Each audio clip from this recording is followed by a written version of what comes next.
कैसे हैं? आशा करता हूँ बहुत अच्छे होंगे। और आज जो है हम लोग करने वाले हैं आरआरबी एएलपी एग्ज़ाम जो आप लोग का आज 16 फरवरी आज 16 फरवरी के जो है फर्स्ट शिफ्ट का, सेकंड शिफ्ट का और थर्ड शिफ्ट का जो भी मेरे दोस्त यहाँ पे एग्ज़ाम देने जा रहे हैं, आज इस क्लास को पूरा का पूरा अंत तक देख लेना। मैंने जैसे कि आप लोगों से कहा था कि एक क्लास आपको सुबह के 5 एम पे आने वाला है, जिनका भी पेपर जो है 16 फरवरी को होने जा रहा है, तो वो इस क्लास को देखकर ही एग्ज़ाम हॉल में जाएँगे। और जैसे कि आप लोगों को 7 साढ़े 7 में जो है आप लोगों का एंट्री स्टार्ट होगा, उससे पहले मैंने वादा किया था कि आपको एक क्लास रामबाण वाली दूँगा और प्रश्न वहाँ से 100% आएँगे। ये मैंने आप लोगों से पहले भी कहा था और आज जो है आप लोगों के क्लास हाजिर है। इस क्लास को बिल्कुल ही आप स्किप मत करना, आप बिल्कुल सही जगह पे आए हैं और इस क्लास को पूरा देख लेना, ठीक है? पूरा का पूरा जो है क्लास को देख लेना। आप देखोगे कि आपके एग्ज़ाम हॉल में यहाँ से प्रश्न डायरेक्ट पूछे गए हैं, ठीक है? तो मैं ज़्यादा ही कुछ नहीं बोलूँगा क्योंकि समय कम है और फटाफट से जितने भी मेरे पास प्रश्न हैं, उसको फटाफट से आपको मैं करा देता हूँ, ताकि इसका जब आप एग्ज़ाम हॉल में जाओगे तो इसका जो फ़ायदा है ये आपको वहाँ पे 100% देखने को मिलेगा। तो मैं कहूँगा कि आप लोग क्लास को पूरा का पूरा अंत तक देख लेना, क्योंकि अगर आपको एक सीट पक्का करना है तो भाई साहब हर एक सब्जेक्ट पे आपको अच्छी पकड़ करना पड़ेगा और ज़्यादा से ज़्यादा जो है यहाँ पे कट ऑफ जाएगा, ये भी आप लोगों को जान लेना है, क्योंकि मैथ रीज़निंग का वेटेज के चलते। तो फटाफट से हम चलेंगे यहाँ पे और पहले प्रश्न की ओर चलेंगे। हम ज़्यादा समय नहीं लेंगे, हर एक प्रश्न को 2-2 बार पढ़ूँगा ताकि आप एग्ज़ाम हॉल से पहले देख रहे हो, ये आपके माइंड में ढुक जाए। ठीक है, कह रहा है निम्नलिखित में से कौन-सा जो है पादप हार्मोन काष्ठीय पौधों में कैम्बियम की जो है सक्रियता को बढ़ाता है? निम्नलिखित में से कौन सा पादप हार्मोन है जो काष्ठीय पौधों में जो है कैम्बियम की जो है सक्रियता को बढ़ाता है? ये प्रश्न आप लोगों से पूछा जाएगा और आप लोगों को याद रखना है कि ये होता है आपको एक्सिन। ऑक्सिन जो है आप लोगों को याद रखना है, ऑप्शन नंबर ए ऑक्सिन, ठीक है? ज़्यादा आप लोगों को जोर नहीं देना है, एक बार क्लास को आप अच्छे तरीके से देख लो और फिर आप एग्ज़ाम हॉल में चल जाओ। 100% प्रश्न जो है यहाँ से छपने वाला है और आप करके आओगे। पौधों में जो है लचीलापन निम्नलिखित में से किस ऊतक के कारण होता है? पौधों में लचीलापन निम्नलिखित में से किस ऊतक के कारण होता है? ये प्रश्न आप लोगों से पूछा जाएगा। अब इसका जवाब आप लोग क्या दोगे? अगर मालूम है तो बिल्कुल ही आप लोग बताने की कोशिश करो, ठीक है? नहीं मालूम है तो आपको अच्छे तरीके से याद रखना है कि ये होता है कोलेन काइमा। कोलेन काइमा जो है आप लोग को याद रखना है, जिसके कारण पौधे जो है अ, लचीला होते हैं, ठीक है? नेक्स्ट प्रश्न की ओर चलेंगे और अगला प्रश्न देखेंगे। यदि गिफ्ट को जो है ये लिखा जाता है, फियर को जो है ये लिखा जाता है, कोडित किया जाता है, तो इसी कुड भाषा में एफ को जो है क्या लिखा जाएगा? ये प्रश्न आप लोगों को रीजनिंग का है और रीजनिंग मैथ आप लोगों को थोड़े बहुत कैलकुलेटिव देखने को मिलेगा। और आप देखना जिस तरीके से मैंने यहाँ पे प्रश्नों को रखा हुआ है, इसके नंबर चेंज हो सकते हैं, बाकी इसके तरीके नहीं हो सकते हैं। मैथ और रीजनिंग के प्रश्न आपको यहीं से देखने को मिलेगा, इसी टाइप के, ठीक है? तो आप ध्यान से इसको देख लो किस तरीके से सॉल्व करना है, वहाँ पे आप आसानी से सॉल्व करके चले आओगे। सबसे पहले देखो यहाँ पे, मुझे यहाँ पे एफ का वैल्यू पता करना है। हम देखेंगे एफ यहाँ पे दिख रहा है, बिल्कुल दिख रहा है। एफ यहाँ पे दिख रहा है, बिल्कुल दिख रहा है। दोनों में एफ है। तो हमने देखा यहाँ पे कि एफ यहाँ पे भी है, एफ यहाँ पे भी है, दोनों ही वर्ड में जो है एफ है। तो हम देखेंगे गिनती वाले जो कोड है, इसमें भी दोनों में कौन सा वर्ड जो है दिखाई दे रहा है, आपको सबसे पहले पता करना है। देखो हमें जो है दो और दो दोनों में ही दिखाई दे रहा है, दो और दो आपको बेहतर तरीके से दिख रहा होगा। तो आप कह सकते हो कि एफ बराबर जो है दो आपका बिल्कुल राइट उत्तर है। बिल्कुल ही आप आसानी से इसको कर सकते हो। हमने देखा कि दोनों ही अंग्रेजी वाले वर्ड में एफ दिखाई दे रहा है, ठीक है? तो दोनों जो है गिनती वाले अक्षरों वाले वर्ड में भी देख लो आपको कौन सा अक्षर जो है दोनों में दिखाई दे रहा है। आसान है, आप बिल्कुल ऑप्शन से कर सकते हो, ज़्यादा समय भी नहीं लगेगा। अगला प्रश्न आपके सामने है, कह रहा है कि जो है आप लोगों का अगला प्रश्न है, 19वीं सदी में जो है मध्य भारत में सतनामी आंदोलन किसने शुरू किया?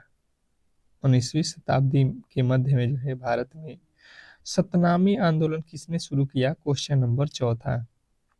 एक बार सभी लोगों से रिक्वेस्ट करूंगा, जो भी मेरे दोस्त मेरी क्लास में आए हैं, क्लास को लाइक करके चैनल को सब्सक्राइब जरूर कर लीजिए, ठीक है। चैनल को सब्सक्राइब करके रखिएगा, ताकि जो है आगे आने वाले JE, railway NTPC, railway group D का फॉर्म अगर आप डालते हैं तो उसकी तैयारी बिल्कुल ही फ्री में जो है यहाँ पे हम कराने वाले हैं, ठीक है। साथ में एसएससी जीडी का भी एग्जाम आप लोगों को यहाँ पे फ्री में जो है कराया जाएगा, बिल्कुल ही आपको। देखिए तो गुरु जो है घासीदास आप लोगों का राइट उत्तर हो जाएगा, ऑप्शन नंबर सी। अगला प्रश्न आपके सामने है, देखिएगा कि यदि जो है 200 रुपये पर एक वर्ष का साधारण ब्याज 16 रुपया हो तो जो है वार्षिक जो है ब्याज का दर कितना है? यहाँ पे परसेंटेज में बताना है कितने परसेंट का जो है वार्षिक ब्याज है। तो मैंने आप लोगों को बताया था फॉर्मूला SI बराबर साधारण ब्याज बराबर मूलधन गुणे समय गुणे दर बटे 100। ये आप लोग याद रखे होंगे। मूलधन कितना दिया है? 16, और सॉरी ब्याज कितना दिया है? 16, मूलधन कितना दिया है? 200, समय कितना दिया है? 1 वर्ष, दर हमें नहीं पता है तो आर लिख लो बट्टा में 100। यहाँ से 2 जीरो से ये 2 जीरो काट दो, 2 के पहाड़ में ये काट दो, यानी कि आर का वैल्यू सीधा सीधी आप कहोगे 8% जो है आपका बिल्कुल राइट उत्तर है, जो कि ऑप्शन नंबर ए में दिया गया है। अगला प्रश्न आपके सामने है, देखिएगा दिए गए व्यंजक को जो है सरल करें। बिल्कुल यही लेवल है आप लोगों के एग्जाम का, बिल्कुल बिल्कुल आप बेहतर तरीके से इन प्रश्नों को करके आओगे। एक बार जो है अगर आप इस क्लास को देख लेते हो पूरे के पूरे अंत तक, तो हर एक टाइप के प्रश्न आपको करा रहा हूँ जो कि आपसे एग्जामिनर जहाँ से पूछ रहा है, ठीक है। यही फायदा है इस क्लास का। तो देखिए आपको बोर्ड मॉस का नियम याद होगा, तो उसी के आधार पे इसको सॉल्व कर लेना है। बहुत ईजी है, बहुत ईजी है, आपने छोटे क्लासों में भी पढ़ा होगा। अब देखिए यहाँ पे सबसे पहले आपको क्या करना है, कोष्टक को हल करना है। यहाँ पे लिखे हुए 11 की पावर 3 बटा 11। भागा का मतलब क्या होता है? बटा। यहाँ से एक 11 से एक 11 कट जाएगा, 11 ऊपर 3 बार है, तो यानी कि 11 के पावर 2 का मतलब होता है 121। 121 हमें जो है इसमें से सॉल्व करने पर मिल गया, कितना मिल गया? ये देखिए 2 गुणे 121 और भागे यहाँ पे कितना है? 22, यही है। यानी भागा का मतलब फिर आप लिख सकते हो इसको बटा। ये जो भागा में दिया गया है 22, इसको आप फिर से नीचे लिख सकते हो, बिल्कुल लिख सकते हो। और आपको करना क्या है कि ये 2 के पहाड़े में 11 मर्त में काट देना, 11 के पहाड़े में ये कट जाएगा कितना मर्त में? 11 के पहाड़े में 11 मर्त में, ठीक है। तो यानी कि जो है हमने यहाँ से लेके यहाँ तक सॉल्व किया तो टोटल वैल्यू मिल गया हमें 11, बिल्कुल है 11 मिल गया। अब चलिएगा आप लोग, तो यहाँ पे देख लो 7 गुणे 40 गुणे 7 माइनस यहाँ से यहाँ तक के सॉल्व किए हैं तो 11 प्लस का 30। अब देखिए यहाँ से कर दो 7 चौका 28 माइनस 11 प्लस का 30। अब देखो यहाँ से कितना हो जाएगा, 30 में से 11 घटा दो, कितना आ जाएगा आपका? प्लस का 19 हो जाएगा। अब जोड़ लो 200, कितना हो जाएगा? 200 कितना हो जाएगा? 99। 299 आप लोगों का राइट उत्तर बन रहा है। ऑप्शन नंबर बी बिल्कुल राइट उत्तर है, जो भी मेरे दोस्त ऑप्शन नंबर बी को चुने हैं।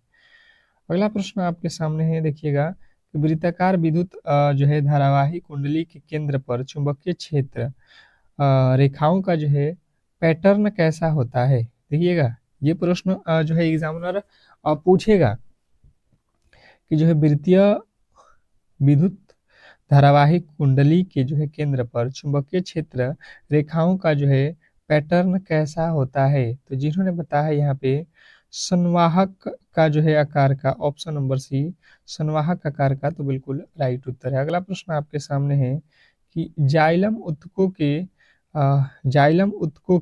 कौन से जो है तत्व परस्पर जल संवाहक जो है चैनल बनाते हैं? जाइलम उत्तक के कौन से जो है तत्व परस्पर जो है जल संवाहक चैनल बनाते हैं। बहुत इंपॉर्टेंट है, देखना ये आप लोग से सीधा प्रश्न पूछेगा। तो आप लोग को याद रखना है वाहिका और जो है वाहिनी का। ऑप्शन नंबर बी जो है आप लोग को याद रखना है। नेक्स्ट प्रश्न फिर से देखिए, कह रहा है कि दी गई श्रृंखला में प्रश्नवाचक चिन्ह के स्थान पे कौन सी संख्या आएगी। मतलब वाट के स्थान पे बताना है कि कौन सी संख्या होने वाली है इस जो है वाट के स्थान पे। बिल्कुल फटाफट से आपके राइट उत्तर आना चाहिए। फटाफट से आप लोग बताओगे कि इस प्रश्न का राइट उत्तर क्या होने वाला है। देख लो, सबसे पहला अक्षर देखो यहाँ पे एन, फिर क्यू, फिर टी, फिर डब्ल्यू। एन होता है 14 पे, क्यू होता है 17 पे, 3 जोड़ दिया। 17 से टी 20 पे यानी 3 जोड़ दिया। 20 से 23 फिर 3 जोड़ दिया। 23 से आप 3 जोड़ दो 26, 26 पे जेड। जेड वाला ही अक्षर सही होगा, बिल्कुल सही होगा। अगला प्रश्न, अगला क्वेश्चन, अगला देख लो। आई के बाद से लिखा है एल। 9 3 12, 12 3 15, 15 15 के बाद से लिखा हुआ है 3, मतलब ई। अब यहाँ पे कितना हो जाएगा, तो यहाँ पे तो ई लिखा हुआ है, फिर तो यहाँ पे दिक्कत हो जाएगा ना, ई लिख दिया है तो ई कैसे होगा जी। ई, ये वाला तो लॉजिक नहीं है। पहला अक्षर तो जेड है, ठीक है, ये दोनों गलत। दूसरे वाले को चेक करो। यहाँ पे देखिएगा थोड़ा सा लग रहा है इरर है। यहाँ पे देखिए 9 3 12 3 15, तो 15 के बाद यहाँ पे कितना होना चाहिए, 18 आर होना चाहिए। फिर आप 3 जोड़ लो, यहाँ पे 18 3 21 यू हो जाएगा। देख लो आपका राइट उत्तर मिल जाएगा। कौन सा बनेगा, ऑप्शन नंबर ए। बहुत इंपॉर्टेंट प्रश्न है, आपको देखना है सब में 3 3। यहाँ पे भी देख लो 3 फिर 3 फिर 3 फिर 3 जोड़ा जाएगा तो यहाँ पे आपका आ जाएगा क्यूब। ठीक है, अगला प्रश्न आपके सामने है, कह रहा है राष्ट्रीय शिक्षक पुरस्कार 2025 कितने जो है शिक्षकों को दिए गए। राष्ट्रीय शिक्षक पुरस्कार 2025 कितने शिक्षकों को दिए गए।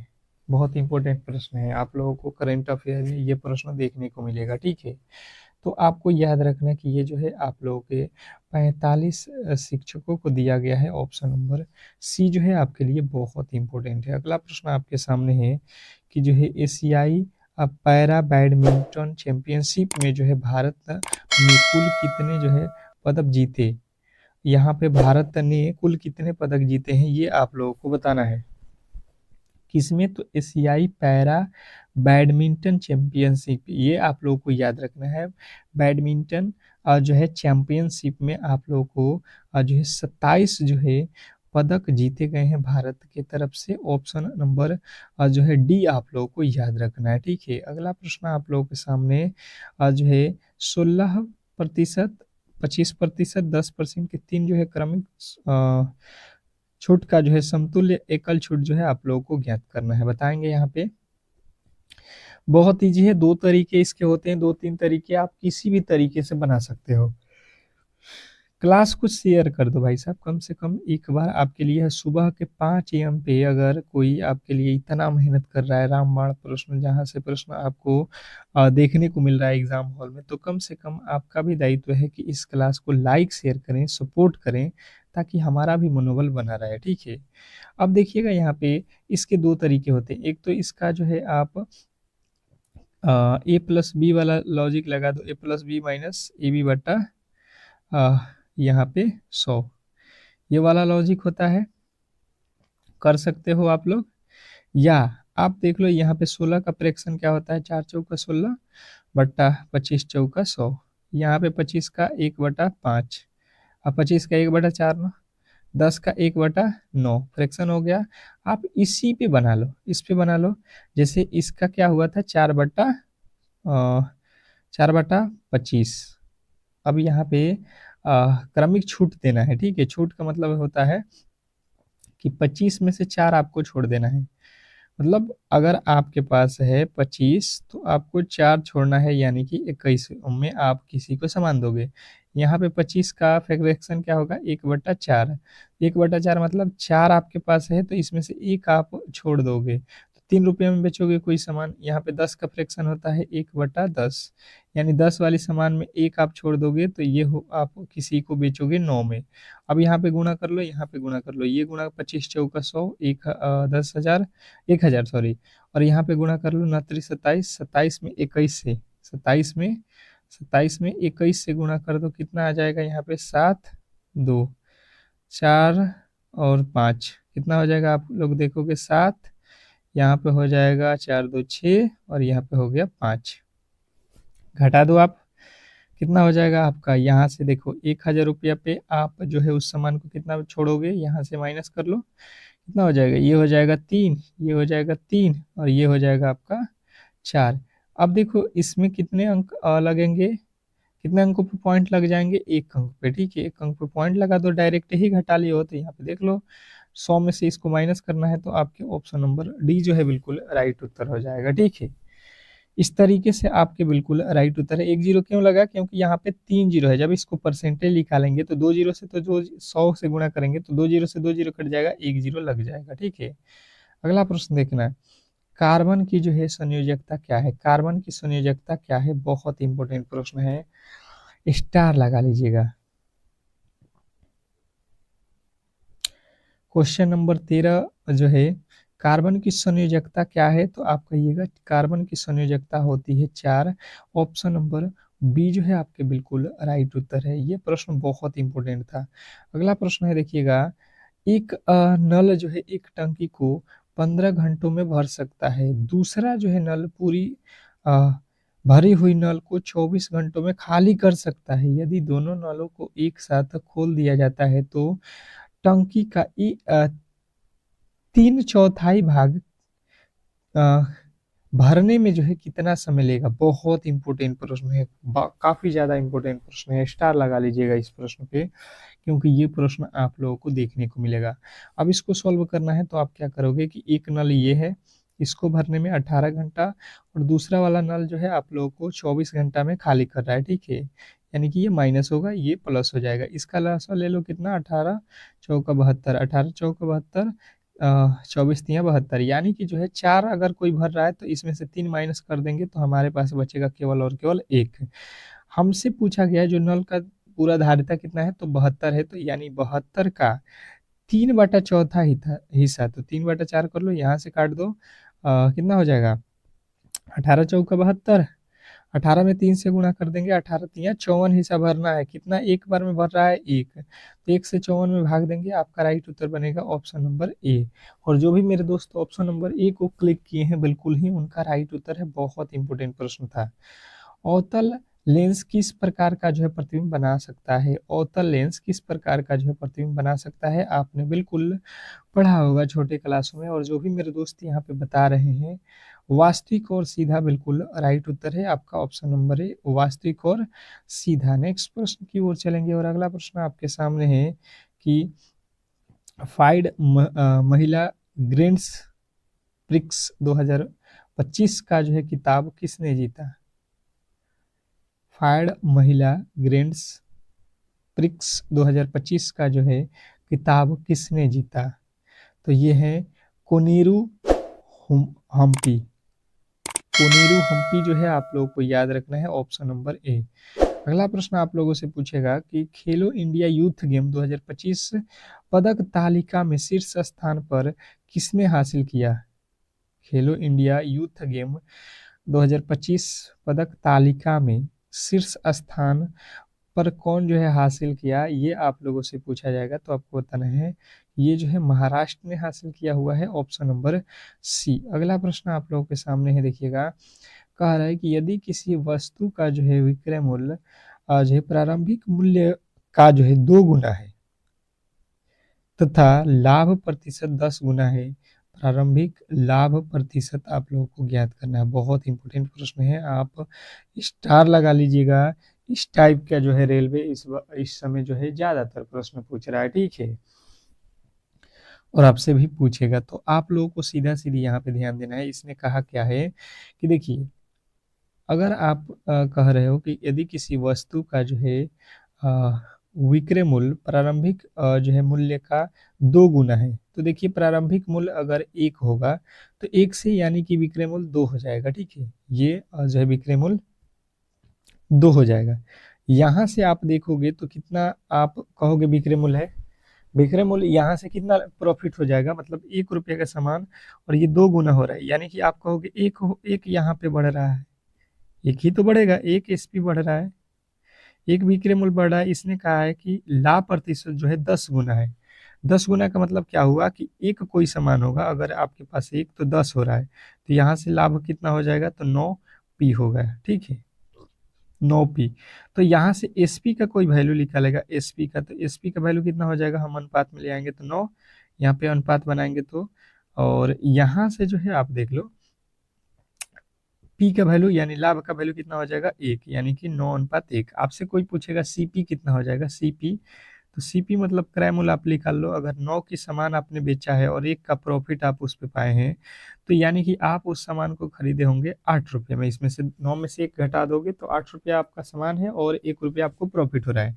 इसने कहा है भाई साहब कि जो है हमें क्या बताओ, तो प्रारंभिक लाभ प्रतिशत बता दो। तो प्रारंभिक लाभ प्रतिशत देख लो कितना हो रहा है आप लोग, बिल्कुल सिंपल से आपके फॉर्मूला क्या होता है, तो देखो 8 की सामान है और बेच रहे हो कितने में, कितना का प्रॉफिट हुआ है, 1 का, 1 का 8 पे और गुणे 100, तो 12×8 = 96। 12 से आप लोग के थोड़ा सा अधिक होगा ऑप्शन नंबर जो कि ए में दिया गया है। अगला प्रश्न आपके सामने है कि जो है पदार्थ की अवस्था किस पर निर्भर करती है, पदार्थ की जो है अवस्था ये किस पर निर्भर करती है, आप बिल्कुल ही अच्छे तरीके से जानते हैं कि तापमान और दाब दोनों पे ही। अगला प्रश्न है कि इसको जो है ये लिखा जाता है तो इसको क्या लिखा जाएगा, ठीक है। रीजनिंग का प्रश्न है, बहुत इंपॉर्टेंट प्रश्न है। इस टाइप के आपको ज़्यादा परेशानी नहीं होने चाहिए प्रश्नों में, क्योंकि आप अच्छे तरीके से जानते हैं कि यहाँ पे देखो 2 प्लस किया है तो अब भी यहाँ पे 2 प्लस कर दो, वी हो जाएगा, पहला अक्षर गलत, दूसरा डी है तो डब्लू है, तो डी का अपोजिट क्या होता है, डब्लू, डी का अपोजिट डब्लू, तो भी का अपोजिट क्या होता है, ई होता है, ठीक है। ई जो है आप लोग यहाँ पे रखोगे, ई जो है यहाँ पे नहीं है, गलत हो जाएगा। तीसरा देख लो एफ डी, एफ से डी होगा, -2 किया गया है, वाई से 2 माइनस कर लो, 25 में से 2 जाएगा, डब्लू जो है हो जाएगा हम लोगों का राइट उत्तर ऑप्शन नंबर बी।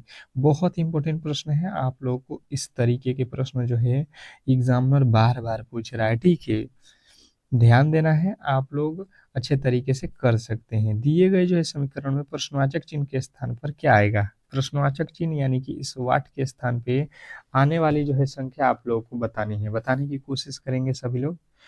ये भी प्रश्न आपके लिए बहुत इंपॉर्टेंट है, ठीक है, श्रृंखला से तो रिलेटेड प्रश्न आपको बार बार एग्जामिनर पूछ रहा है। तो आपको देखिए यहाँ पे 100 से जो है 74 हो गया, आप माइनस कर लो, 9 में से 4 जाएगा 5, 3 35 घटाया हुआ है, यहाँ पे देख लो घटा दो, यहाँ पे 16 में से 8 और यहाँ पे 2 28 माइनस किया है, यहाँ पे देख लो कितना माइनस किया गया है, 21, यहाँ पे देख लो आपका कितना हो रहा है 14। तो इसके आगे आप क्या करोगे, देखिए 7 के पहाड़ा माइनस किया हुआ है, यानी कि 14 से पहले क्या होता है 7, 7 11 में से माइनस करेंगे 4 जो है बिल्कुल ही हमारा राइट उत्तर है ऑप्शन नंबर ए। अगले प्रश्न की ओर चलेंगे और अगला प्रश्न है भारतीय संविधान का कौन सा जो है अनुच्छेद प्रधानमंत्री और राष्ट्रपति के बीच संबंधों से संबंधित है, भारतीय संविधान का कौन सा अनुच्छेद प्रधानमंत्री और राष्ट्रपति के बीच संबंधों से संबंधित है, क्वेश्चन नंबर 23।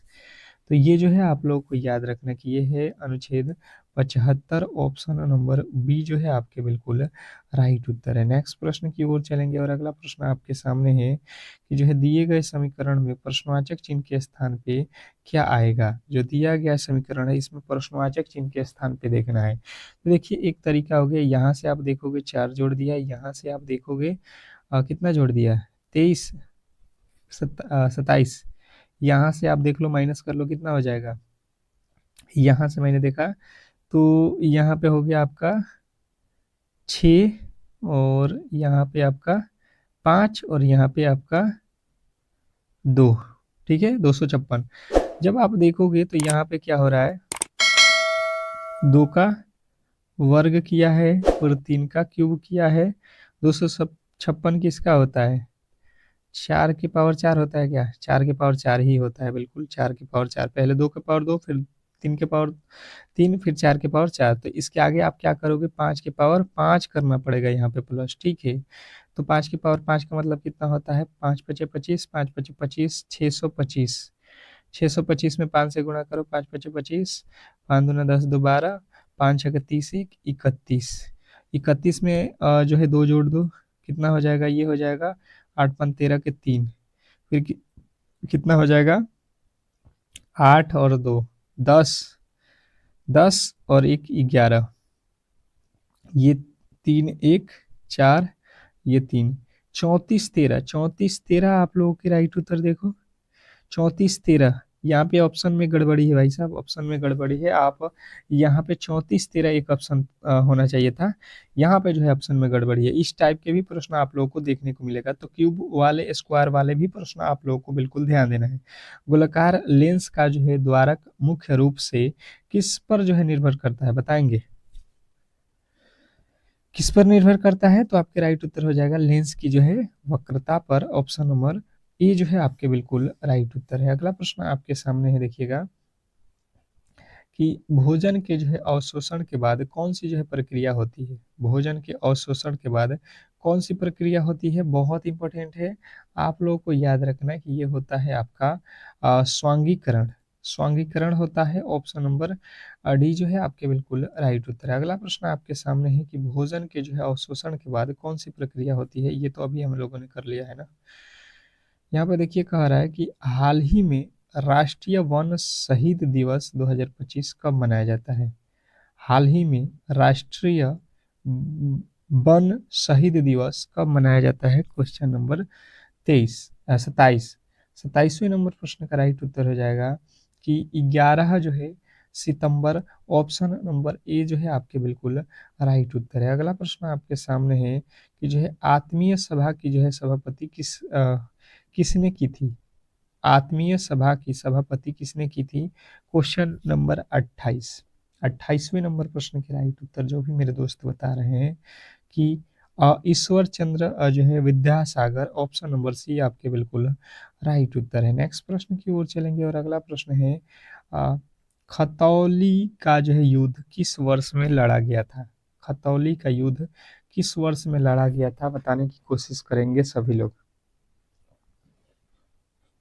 खतौली का युद्ध किस वर्ष में लड़ा गया था? फटाफट से आप लोगों के 29वें नंबर प्रश्न के राइट उत्तर जो भी मेरे दोस्त बता रहे हैं यहाँ पे 1518। ऑप्शन नंबर सी उनका बिल्कुल राइट उत्तर है। नेक्स्ट प्रश्न आपके सामने है कि चिकन गुनिया मच्छर के कारण होने वाला जो है एक संक्रमण है, कौन सा एक संक्रमण है? ये प्रश्न में पूछा गया है।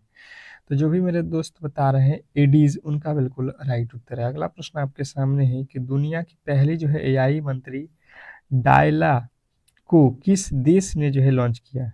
दुनिया की पहली जो है एआई मंत्री डायला को किस देश ने लॉन्च किया? तो आपके राइट उत्तर बनेगा यहाँ पे अल्बानिया। अल्बानिया जो है आपके बिल्कुल राइट उत्तर है। Option number D. नेक्स्ट प्रश्न की ओर चलेंगे और अगला प्रश्न है कि 5/8, 3/14, 13/16 और 7/12 इसमें जो है सबसे जो है छोटी भिन्न संख्या कौन सी है? सबसे छोटी भिन्न संख्या कौन सी है?